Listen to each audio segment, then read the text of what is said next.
Z začetkom novega delovnega tedna in selitvijo iz Ljudskega vrta v Prekmurje se je začela druga faza priprav na novo sezono. Na dobro znani lokaciji v tradicionalnem okolju se bo ekipa pripravljala ta teden. Ob nadgrajevanju fizične pripravljenosti in sprejemanju taktičnih zamisli novega strokovnega tima pa bo čas tudi, da novi trener nekoliko bolje in od blizu s prve roke spozna svoje varovance. Now we have started our second week of the preparation, and this is our first training camp, which is in Slovenia. We will have one more in Austria.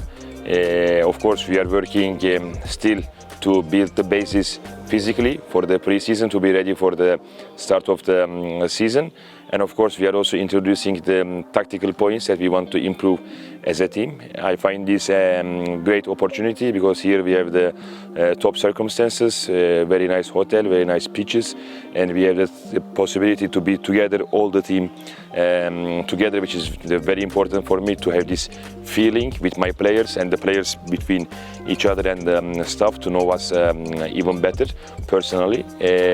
So this opportunity, 1 week spending here, also is great for the team building and sticking to each other. Seveda je spoznavanje ta trenutek še obojestransko, kot trener spoznava svoje nogometaše, tako tudi nogometaši se spoznavajo z novim trenerjem, strokovnim timom in pa z zamislimi in idejami, kako bo Maribor deloval na terenu. Sigurno za cilj, da napredujemo kot ekipa, da se izboljšamo v taktičnem smislu, pa da se tudi povežemo kot celota in da potem ustvarimo eno lepo zgodbo to leto.